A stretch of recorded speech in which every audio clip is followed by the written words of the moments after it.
Hi, I'm Emily Taylor from Collage Quilter, and today I invite you to my garden party. I'm going to teach you how to make this beautiful garden party quilt, and I don't want you to be intimidated because I want to show you something. This is part of it, as you can see. My daughter, who's never made a collage before, did this bee. So that should give you some encouragement. Here's another option with this pattern. So let's get started.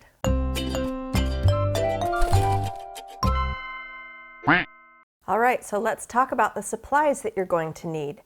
Number one, you need a great pair of Karen K. Buckley 6-inch scissors. These are my favorite.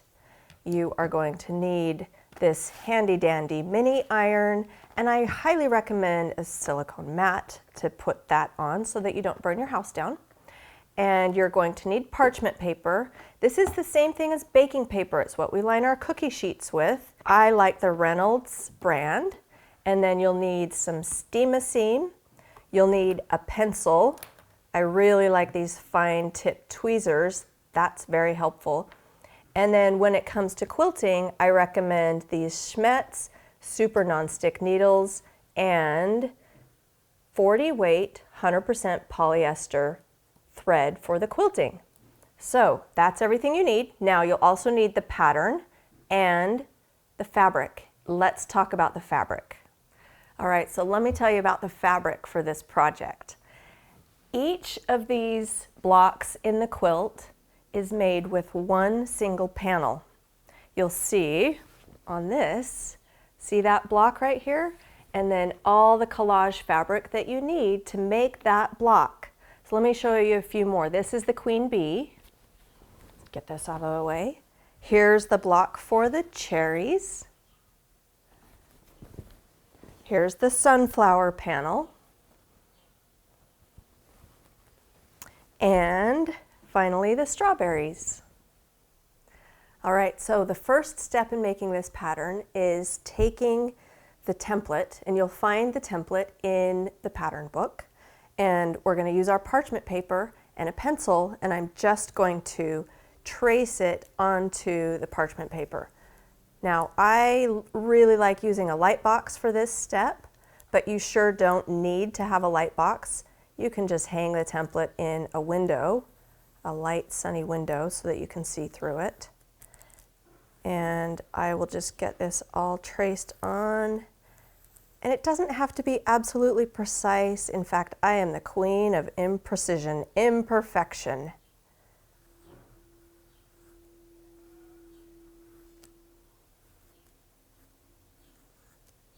But I do want to get all the values that are represented in the design.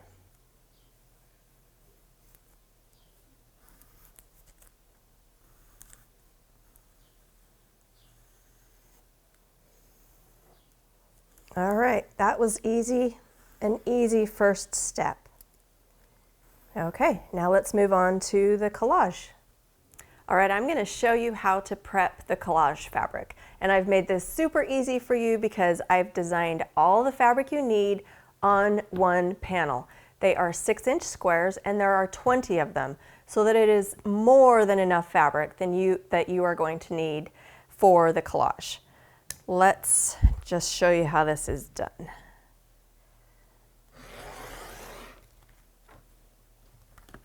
And I encourage you to, you are more than welcome to incorporate your own scraps into this. But if you don't have scraps or you don't want to, you just want to use what I've provided, you have everything that you need.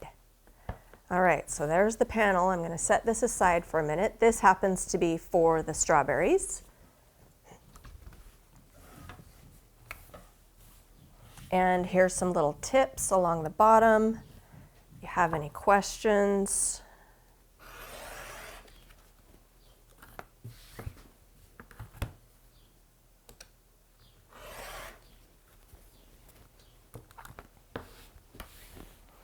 And you'll see too that on the background of all the panels is some extra fabric that has a pretty little design that you can use any way you want. And there's enough fabric on each panel also that if you're going to do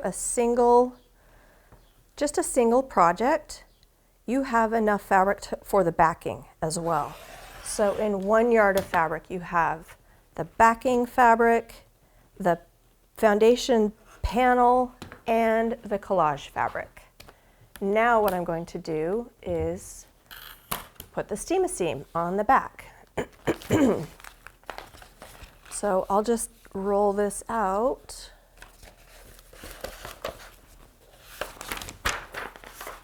And cut it. Now steam-a-seam has a grid on it, which makes it really easy to get a straight cut. So I'm going to flip it over so that I can see the grid. And I'll just go like this.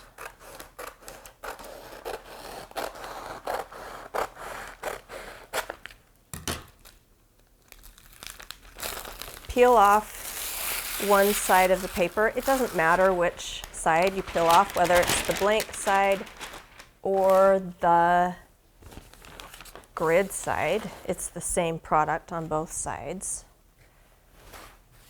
And now I'm just going to lay this right on the back of the panel. Now I will press this with a hot iron when I'm finished. Let's do one more block there.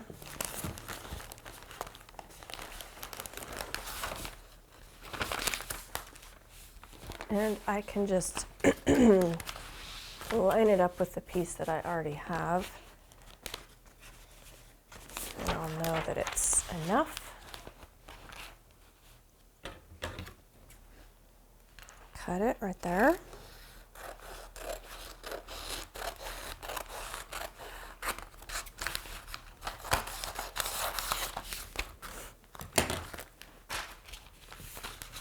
And then I'm going to cut it again.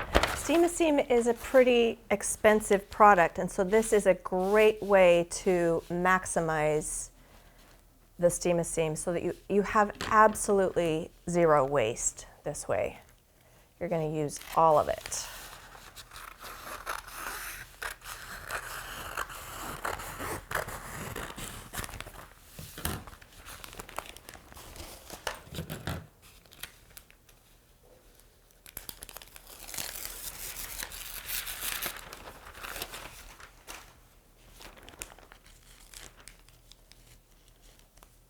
Okay, now I'm going to press this. I'm going to pull over my iron, full-size iron, slide it under this, make sure that there's no steam at this point. Turn off the steam if you have any water in your iron, because you want it to be a dry iron. This will adhere the steam-a-seam to the back of your fabric. There we go.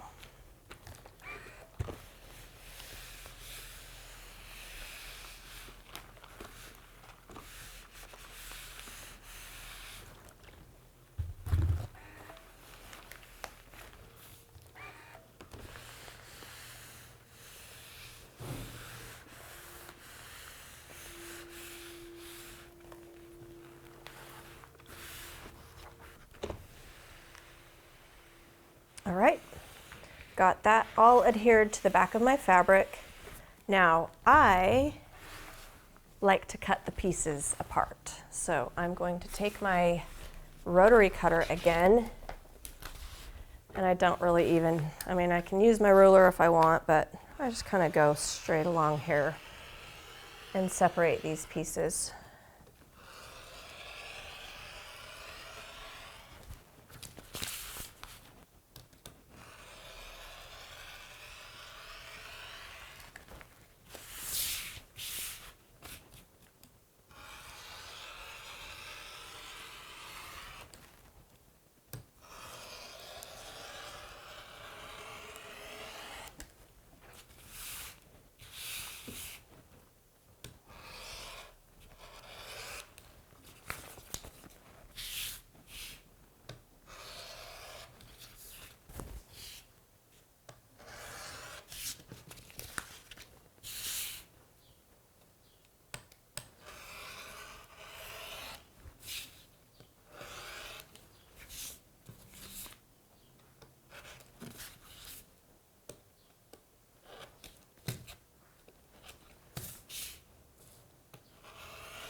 Okay, now I'm going to sort my fabric. I have all the fabric that I need to create this lovely little strawberry collage. I'm actually going to demonstrate the peas. Just wanted you to see as much of this fabric as you can see. And, whoops, there we go. Okay, let's get going on the collage. All right, we are ready to collage. So I have my fabric here. I have the pea traced out onto the parchment paper. And now what I'm going to do is sort the fabric just according to light and dark. If you can see, that's the reason I have my template in gray tones. That guides our fabric placement. And it's actually so easy. I'm only going to sort 3 different value sets. So I'm going to go light, medium, and dark with the green. So let's do that. I think that's a light. This is a medium. This is dark. Wow, just like that. Now I'm going to put everything else into one of these value sets. Probably, now you can see that's still a little bit lighter than this one, but that's okay. So it can kind of be a transition color. I think we'll keep that one there. These light blues make great highlights, so we might use some of those. As I said, I was very generous in the fabric that I've provided. These are going to be highlights, real light highlights. And the reason I put light blue in there is light blue makes a perfect color for highlights. All right, so we've got our darks, and then here's some more mediums.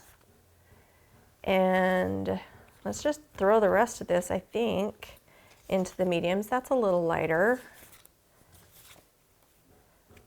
Okay, that's pretty good. And then we'll put the blues in there, at least that one. Okay, something like that, right? Okay, that one maybe goes there. All right, so now I'm ready to get started, and I have my fabric sorted according to value. This is where the fun starts. I like to have my template, my gray tone template, as a guide right next to me so that I can look at it. Now, so I'm just going to start cutting these pieces, and I can see the dark is behind here, and I kind of like to start with the dark, so let's just go ahead and do that. Now the thing with collage is I'm just going to make these pieces fit. I'm just going to cut them and make them fit in the area of the design that I'm working on. I use a pin to score the paper on the back so that it comes off really easy, like so. Now, these first few pieces that I might put on, that I'm going to put down, they might not stick to the parchment paper very well. So that's where a wand iron, mini wand iron like this is really helpful. It will help the fabric to stick really good. One thing that I notice is I kind of am looking for some of the shapes. That's kind of a triangle. This is also a triangle. So if I cut a triangle, then I can make that fit really good. And it doesn't matter if things don't fit precisely, because I'm going to be overlapping pieces on top. Again, just tap it with the iron.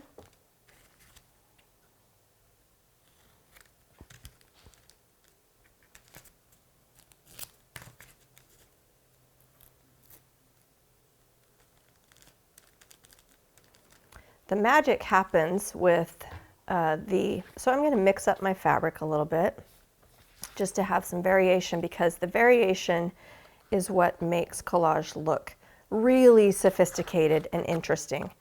But it's the fabric that's doing the work. It's we're just playing. We're just kind of doing a paint by number here. So you can see where this is a little darker in the template. That's what I am filling in right now. Let's see. And I just kind of make these pieces fit in there. And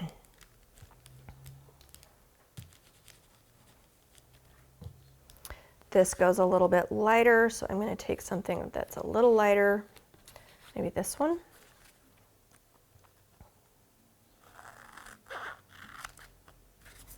See that shape? It's kind of a triangle.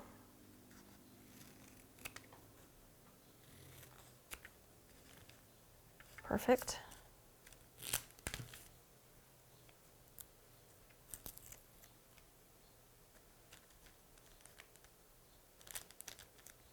And again, don't worry that I'm overlapping that P, because everything needs to overlap. They all need to stick together so that we can peel them off successfully in one piece.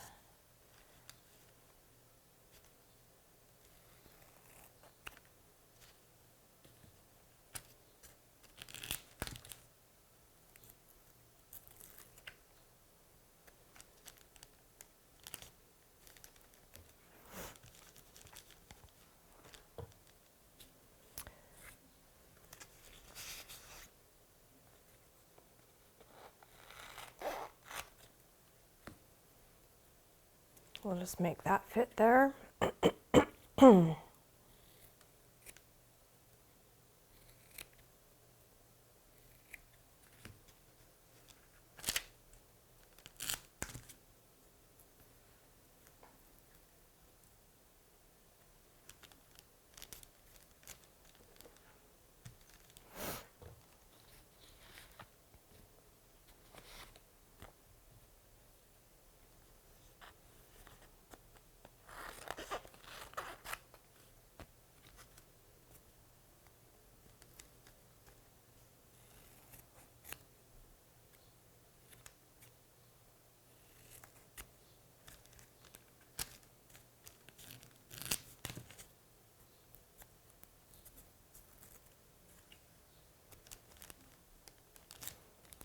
Oh, I should tell you a little bit about the work surface that my template is on, or that my parchment paper is on.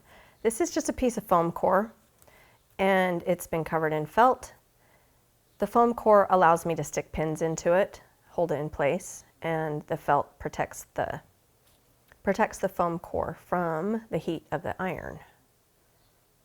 But you can use a wool pressing mat too, that would work really well.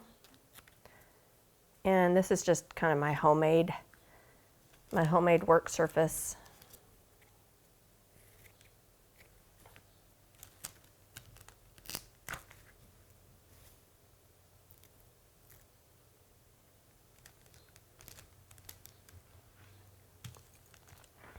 All right, now I have just a little bit more to fill in there. Let's use some pieces that I haven't used very much. Let's use a little bit more of this.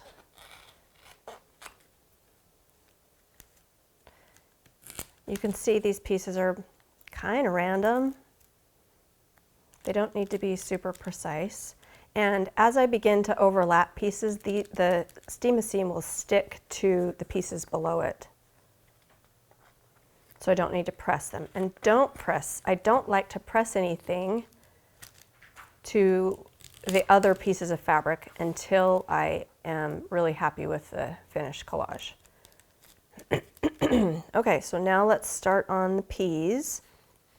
We're going to go a little lighter because we want to be able to discern that there's a pea. Now, if you feel comfortable, you can kind of just freehand this. If you don't feel comfortable, I'm going to show you a little trick. So there's part of a pea.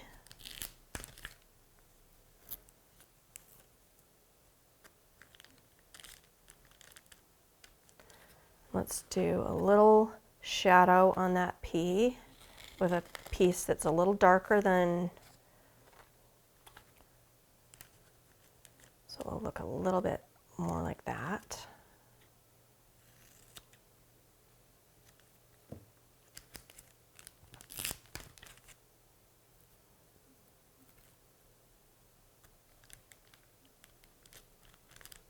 Okay, I'm going to give you a little trick.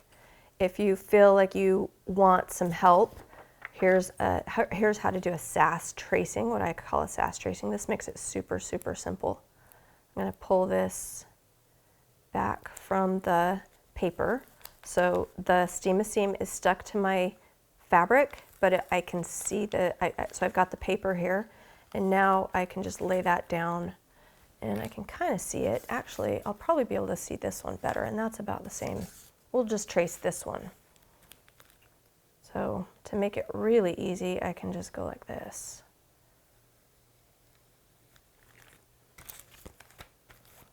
Press that back on there a little bit, and then cut that out.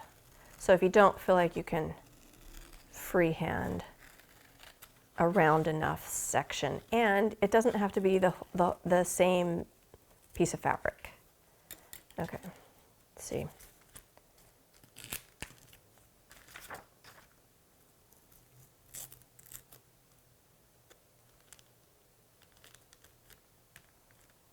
And I want to have a little shadow under that to give it a little bit of dimension. So all I need to do is make sure that the fabric that I'm choosing for that shadow is a little bit darker than what I've used for the body of the pea. And I can just put that right there. And let's do some little highlights on those peas so that they look round.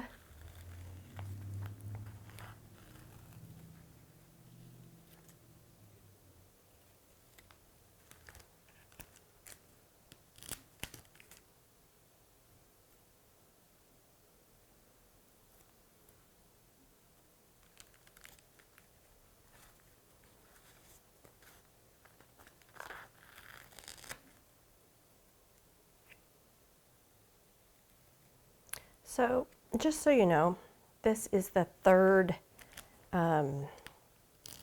set of peas I've made with this fabric. So you can really get a lot of use out of all of this fabric that I've provided. Okay, now let's just keep going on the peas. This pea gets a little bit lighter.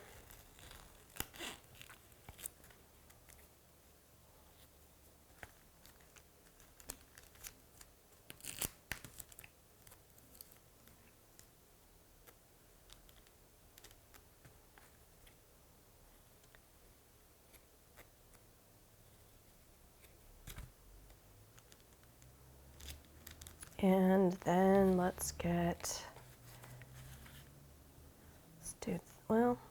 this. Nope, let's see what else. Let's dig down here. Oh, look how much fabric there is here that we can choose from.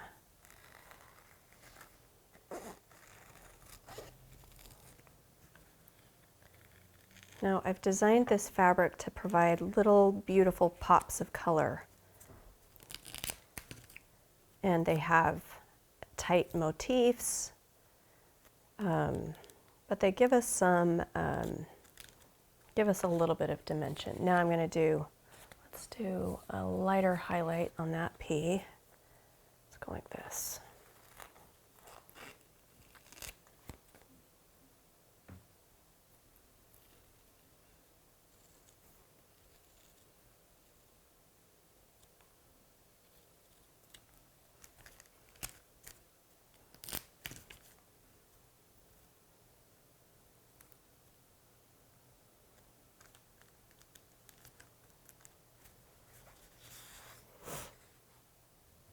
And let's keep using that lighter color. I like that a lot. In fact, I'm going to use my tweezers here. I want to make sure that we reveal as much of this lighter color as possible.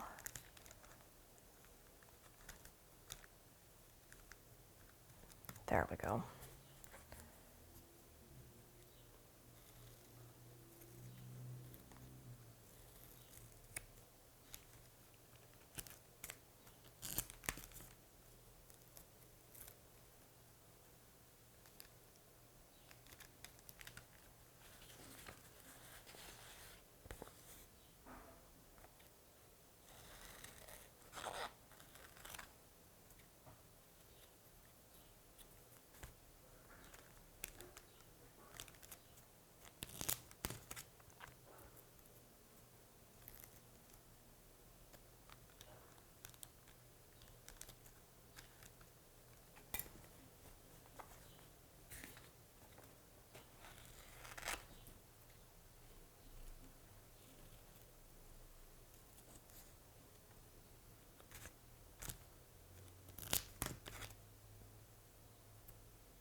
Okay, we have 2 more P's to go. And let's see, let's start with, let's use something we haven't used. Let's use a little bit of this.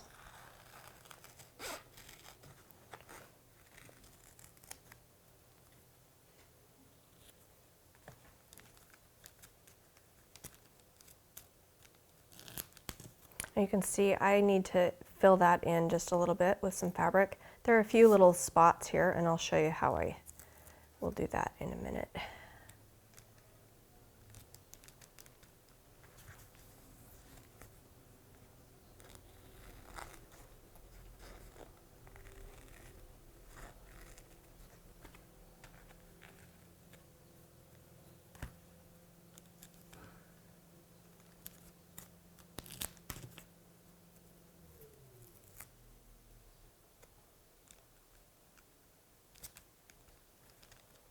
One more P right there, and that P is going to be just a little bit darker.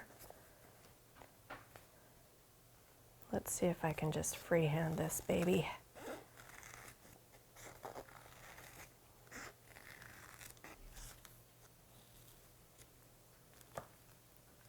Not bad.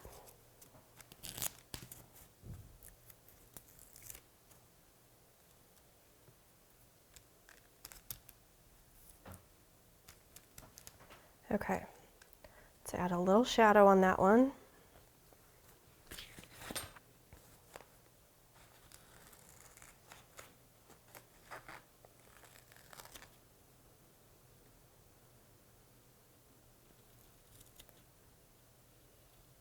These shadows and highlights you can see are just kind of like little crescents. And they do not have to be perfect. Remember, I'm the queen of imperfection. Okay, let's just fill in a few of those gaps. And then I think this, then we'll do the cap. And then this one is good, and we'll just quickly finish this one. Okay, I think I'd like to have a little bit there. This is where these fine tweezers are really, really handy. And I want to trim this too. Let's put a little bit more in that gap.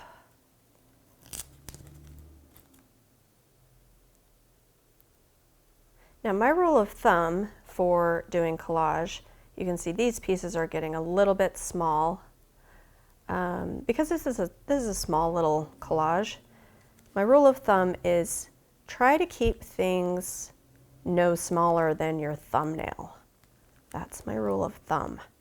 And no larger than the palm of your hand.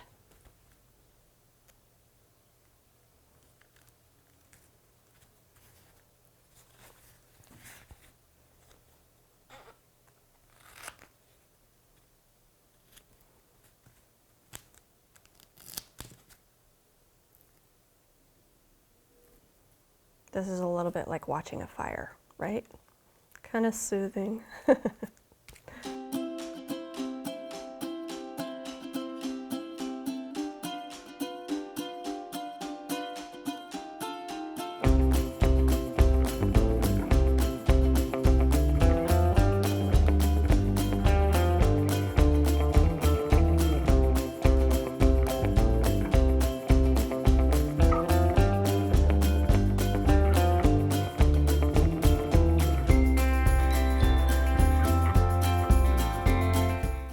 Okay, so I really like this. I like the way it's turning out.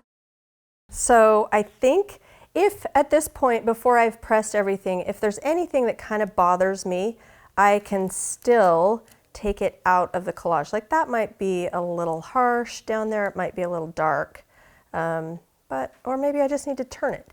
But overall, I'm really pleased. So now I'm going to take my iron and press everything together. So we want all of these pieces to stick together. And when you're working on a larger collage, it's a good idea at this point to take it over to large iron and press it. In fact, I think that's what I'll do right now. I'm going to press this under the iron.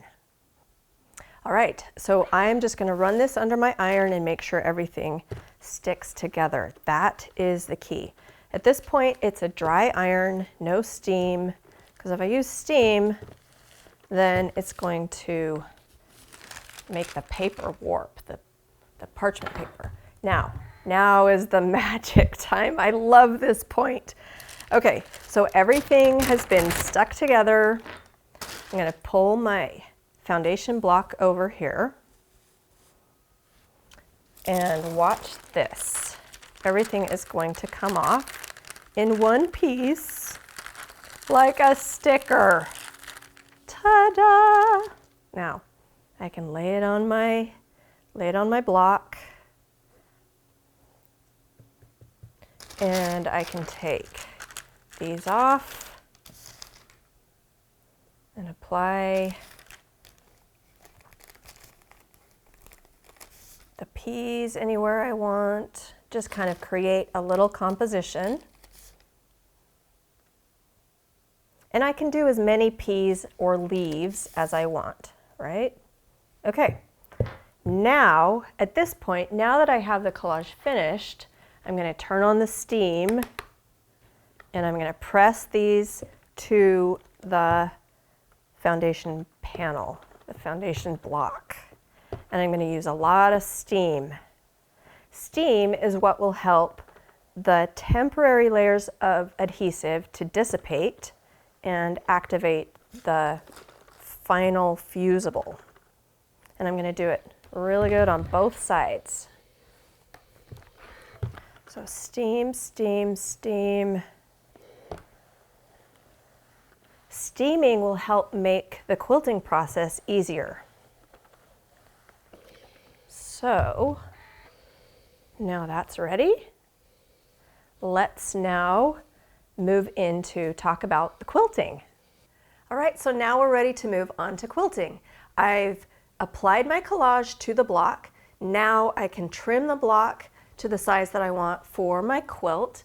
I've designed these to be 14-inch finished block sizes.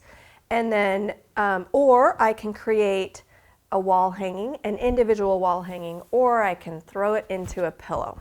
So let's talk a little bit about quilting. I have 3 tips that I want you to remember. Number 1, I really like this Schmetz nonstick needle. This is important. These work like a dream to go through the adhesive. Number 2, using 40 weight, 100% polyester thread. This is a little bit stronger than cotton, and because we're going through collage, and it just is a little bit stronger, so it won't break. We don't want thread breakage. Number 3 is dense quilting. So I want to teach you a little bit about the way I quilt things. I do what I call doodle stitching, and I'll show you on this bee. It's pretty dense quilting, and I like to mimic the shape of whatever I'm working on. So you can see it really well with the wings of the bee. I'm kind of doing some veining in the wings, and then for the body of the bee, I might make it look like he's a little fuzzy. So I really like to match my thread to the background most of the time. You can see that I've done that here in the blackish blue area, and the thread color that I've used is actually navy blue. It gives it a little more life than black, so I don't use black thread ever. Then I've chosen yellow, and then I've taken that navy blue thread and I've made the wings of the bee. And this is one area where I'll use the contrasting thread so that you can see, and this is a really good example of my doodle stitching. So I'll just kind of draw. It's like I'm drawing with thread to indicate what the subject is. The dense quilting serves a purpose not only to be artistic, but it also serves to tack down all the raw edge pieces in the collage.